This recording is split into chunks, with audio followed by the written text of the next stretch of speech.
ambony kosa dia Misedra ireo mpianatra amin'ny sampana toe-karena sy fitantana ny anivon'ny oniversitean'Ankatso amin'izao fotoana izao. Ny Rafi-pampianarana Lmd izay nampiharina nanomboka tamin'ny taona 2024 no isan'ny olan'izy ireo ka angatahany izy ireo ny hamahan'ny tompon'andraikitra izany.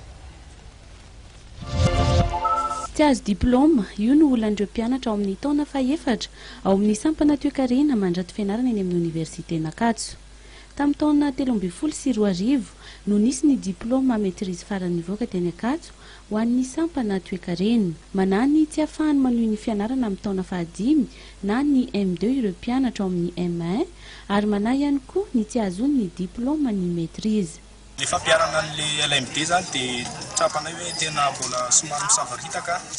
dia ny olana aminay ankehitriny dia izay ankehitriny ao amin'ny M1 izany hoe 4e année dia ny hatramin'izay ny 4e année nahazo an'ilay diplôma soina hoe maîtrise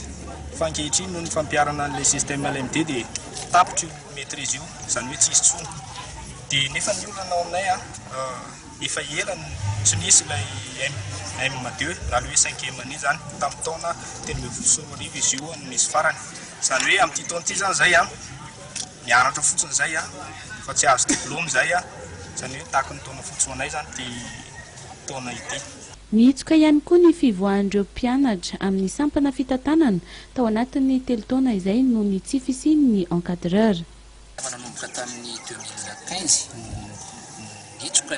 ny promotion satria mantsy tsy nahazo encadreur ny mpianatra nefa izy mianatra foana dia hatramin'ny mandrak'izao mbola tsy mivavy mbola tsy nahazo encadreur zareo mirenireny fotsiny zany ny mpianatra dia eo konko nefa misy an'le M2 amin'izao fotoana izao nzay mbola tsisy encadreur ihany koa dia ho ampin'le M1 hiakatra M2 ireo dia mbola hitombo zany misy promotion anankitelo efa tokony mivoaka zany fa mitsoka ao dia eo konko misy noty milaza fa hoe ofirana ny mpianatra M3 hiakatra M1 izany hoe raha ofirana zany io nefa ny ao anatin'le système Lmd dia hoe zéro redoublement fa rehefa feno le crédit anao dia miakatra ianao nefa zao nzay dia vidy hoe ofirana le izy fa tsy maharaka ny vola. Mangataka ny hamahana ny olana araka izany ireo mpianatra izay mbola maniry ny te hianatra sy ny azo ny diplôma mifanaraka amin'ny fotoana ny anarany sy ny taona laniny.